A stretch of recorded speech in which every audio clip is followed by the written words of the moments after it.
Hi மக்களே, welcome to RJ Tamil audio novels. நான் தான் உங்கள் ஆர்ஜே. என்னுடைய கதைகளை கேட்டு மகிழ என்னுடைய சேனலை சப்ஸ்கிரைப் செய்து கொள்ளுங்கள். இப்போ வாங்க கதைக்குள்ளே போகலாம். கதையின் பெயர் அவனதிகாரம். அத்தியாயம் 10. வீட்டினுள் நுழைந்ததும் நேராக தங்கள் அறை நோக்கி சென்றார் வள்ளியம்மை. அங்கே கிருஷ்ணமூர்த்தி தாங்கள் சிறு வயது மீராவுடன் எடுத்துக்கொண்ட புகைப்படத்தை கையில் வைத்துக்கொண்டு பார்த்து கொண்டிருந்தார். வள்ளியம்மை அவரின் தோளில் கை வைத்து, என்னங்க, ஏன் ஒரு மாதிரி இருக்கீங்க, என்ன ஆச்சு என்று கேட்டார். அதற்கு கிருஷ்ணமூர்த்தி, ஒன்றும் இல்லை வள்ளி, மீரா நம்மளை விட்டு போயிடுவாளா என்று கேட்டார். வள்ளியம்மை, ஏன் இப்படியெல்லாம் பேசுகிறீங்க? நம்ம பொண்ணு நம்மளை விட்டுட்டு எங்கே போக போகிறா? நம்மக்கிட்ட இருந்து அவளை யாராலும் பிரிக்க முடியாது என்று அவரை சமாதானப்படுத்தினார். எனக்கு அப்படி தோணலை வள்ளி, மனசு ஒரு மாதிரி பாரமாக இருக்கு என்று வருத்தமாக கூறினார் கிருஷ்ணமூர்த்தி. நீங்கள் நினைக்கிற மாதிரிலாம் எதுவும் நடக்காது, எல்லாமே நல்லபடியாக தான் நடக்கும் என்று கூறி சற்று இடைவெளி விட்டு, நான் வேலு மாமாவை பார்த்தேன் என்றார் அவரின் முகத்தை பார்த்து கொண்டு. வேலுச்சாமி என்னும் பெயரை கேட்டவுடன் கிருஷ்ணமூர்த்தி வெடுக்கென நிமிர்ந்து தன் மனைவியை பார்த்தார். ஆமாங்க, வேலு மாமா நம்ம வீட்டுக்கு வந்திருந்தாங்க என்றார் வள்ளியம்மை. கிருஷ்ணமூர்த்திக்கு படபடவென வந்துவிட்டது. வள்ளியம்மை கூறியதை கேட்டவுடன் நாற்காலியில் இருந்து எழுந்து கொண்டவர், என்ன சொல்கிற வள்ளி? வேலு இங்கே வந்தானா? மீராவை பார்த்துட்டானா? மீரா கிட்ட பேசுனானா? மீராவுக்கு வேலு யாருன்னு தெரிஞ்சிருச்சா? அப்போ இனிமே மீரா நம்ம கூட இருக்க மாட்டாளா? நம்மளை விட்டுட்டு போயிடுவாளா? நமக்குன்னு இனிமே யாருமே கிடையாதா? நாம் 2 பேரும் கடைசி வரைக்கும் ஒத்தையில் தான் கிடந்து சாகணுமா என்று படபடவென பேசிக்கொண்டே போனார். அவருக்கு ஆறுதலாக அவரின் கையை பிடித்த வள்ளியம்மை, கொஞ்சம் பொறுமையாக இருங்க, நான் சொல்கிறதை கேளுங்க. வேலு மாமா வந்தது உண்மைதான், ஆனால் மீராவுக்கு அவரை யாருன்னு தெரியாது. அதுக்குள்ளே நான் பார்த்துட்டேன். நான் போய் மாமா கிட்ட பேசி இனிமே இங்கே வராதிங்கன்னு சொல்லி அனுப்பி வச்சிட்டேன். நீங்கள் பயப்படுற போல எதுவும் நடக்காதுங்க. மீரா நம்ம பொண்ணு, நமக்காக கிடைச்ச பொக்கிஷம்.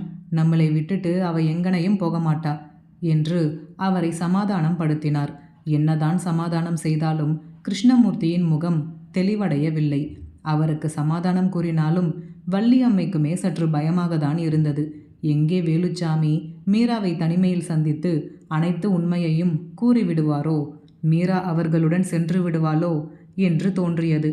இங்கே இவர்களின் மனநிலை இவ்வாறாக இருக்க, அங்கே வேலுச்சாமியோ தான் கண்ட காட்சியை நம்ப முடியாமலும் நம்பாமல் இருக்க முடியாமலும் மனபாரத்துடன் தன் சொந்த ஊரை நோக்கி பயணம் மேற்கொண்டார்.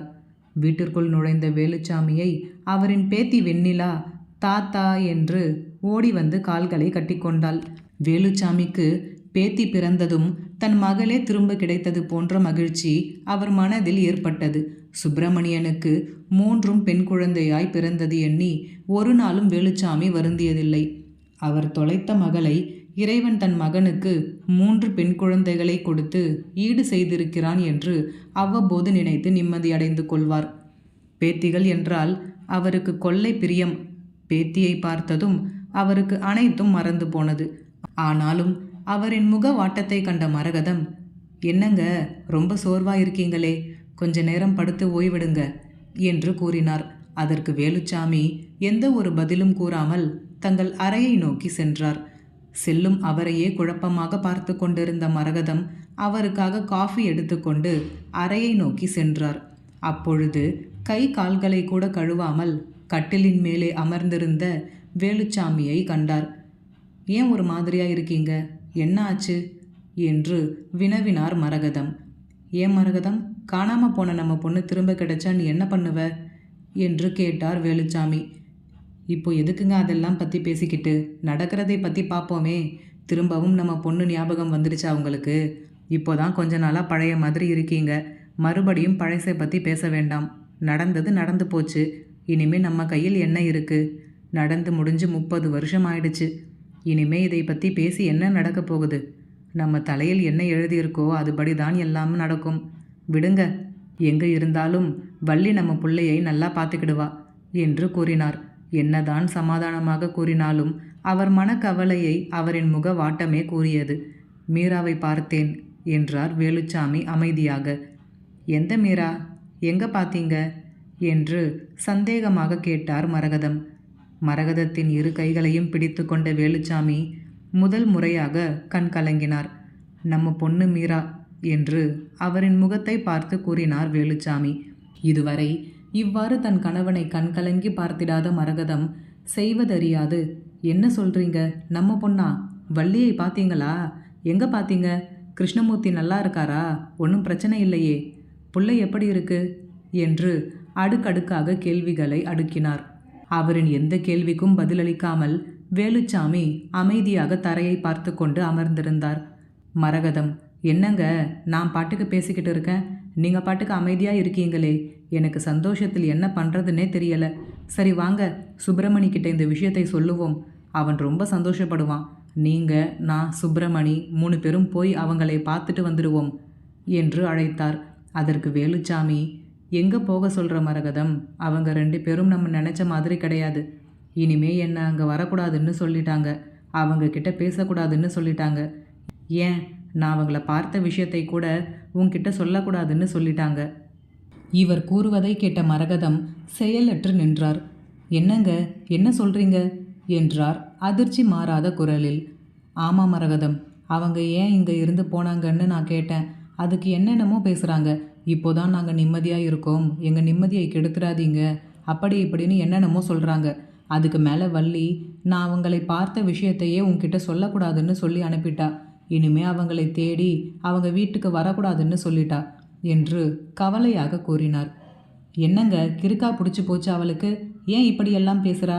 நம்ம என்ன பண்ணோம் என்று கோபமாக கேட்டார் மரகதம். நாங்கள் என்ன பண்ணோம், ஏன் இப்படி கோபமாக பேசுகிறேன்னு தான் நானும் கேட்டேன். நீங்கள் எதுவும் பண்ணலை, இனிமேலும் எதுவும் பண்ணிடக்கூடாதுன்னு சொல்கிறாங்கம்மா. எனக்கு ஒன்றுமே புரியலை என்றார் வருத்தமான குரலில். இவரின் வார்த்தைகள் எதுவும் மரகதத்தின் காதில் விழவில்லை. பெற்ற மனம் தன் பிள்ளையை பார்க்க துடித்தது.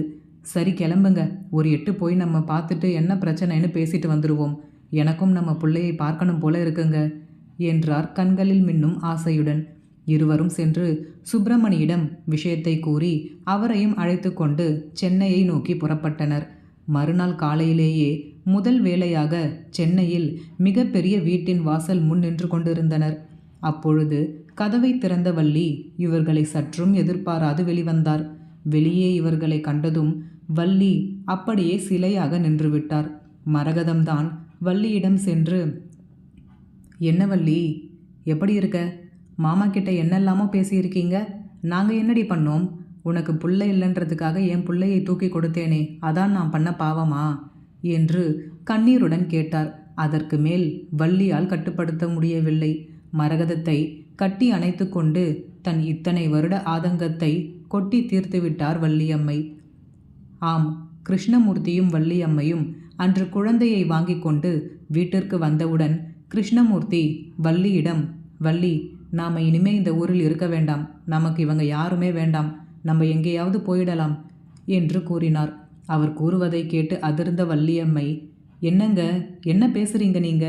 இப்போதான் அக்கா கிட்ட இருந்து குழந்தையை வாங்கிக்கிட்டு வந்திருக்கோம், அதுக்குள்ளே ஊரை விட்டு போகலாம்னு சொல்கிறீங்களே. நமக்காக அக்கா குழந்தையவே தூக்கி கொடுத்துருக்கா, அவளை ஏமாத்திட்டு அவங்க உறவே வேண்டாம்னு நாம் எப்படி போக முடியும் என்று குழப்பமாக கேட்டார் வள்ளியம்மை. எனக்கு அதெல்லாம் தெரியாது வள்ளி, இது என் குழந்தை, எனக்கு மட்டுமான குழந்தை, என்னுடைய முதல் உறவு. இதை யார் கூடவும் பங்கு போட்டுக்க நான் விரும்பலை. இதே ஊரில் நம்ம இருந்தா என்னைக்கா இருந்தாலும் நம்ம பிள்ளைக்கு அவங்க தான் பெற்றவங்கன்னு தெரிஞ்சிடும். அவங்களுக்கும் நம்ம பெத்த பிள்ளைதான்ற உரிமை இருக்கும். அதெல்லாம் சரி வராது.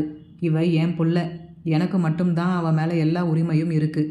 எனக்கு கிடைச்ச பொக்கிஷம் அவ, யாருக்கும் விட்டு கொடுக்க மாட்டேன். நம்ம இங்கே இருந்து போயிடலாம் என்று மீண்டும் மீண்டும் அதையே கூறினார். ஒரு கட்டத்திற்கு மேல் அவரை சமாளிக்க முடியாத வள்ளி சரி என்று அவருடன் கிளம்பிவிட்டார். சிறிது காலம் கழித்து அவரை சமாதானப்படுத்தி திரும்ப அழைத்து வரலாம் என்ற எண்ணத்துடன் அவருடன் புறப்பட்டார் வள்ளி. ஆனால் 30 வருடங்கள் கடந்தும் வள்ளியால் தன் கணவரின் மனதை மாற்ற முடியவில்லை. அவரின் மனதில் சிறு வயது முதல் அவர் இழந்த பாசம், உறவு அவரை வெகுவாக பாதித்திருந்தது. எங்கே மீராவும் தன்னை விட்டு போய்விடுவாளோ, தனக்கென்று யாரும் இல்லாமல் ஆகிவிடுவோமோ என்ற பயத்தில் அவர் திரும்ப அந்த ஊர் பக்கமே செல்ல மாட்டேன் என்று கூறி சென்னையிலேயே ஜவுளி கடை ஒன்றை ஆரம்பித்தார். இன்று அதை பல மடங்காக பெருக்கி நல்ல முறையில் தொழில் செய்து வருகிறார். வீட்டிற்கு வந்த வேலுச்சாமியும் மரகதமும் மீராவிடம் உண்மையை கூறுவார்களா? சுப்பிரமணியன் தன் தங்கையை கண்டதும் அவரின் உணர்வு என்னவாக இருக்கும்? அடுத்த அத்தியாயத்தில் பார்ப்போம். இந்த கதை பிடித்திருந்தால் மறக்காமல் லைக் பண்ணிவிட்டு அப்படியே சப்ஸ்கிரைப் பண்ணிடுங்க ஃப்ரெண்ட்ஸ். மீண்டும் அடுத்த அத்தியாயத்தில் சந்திப்போம். நன்றி.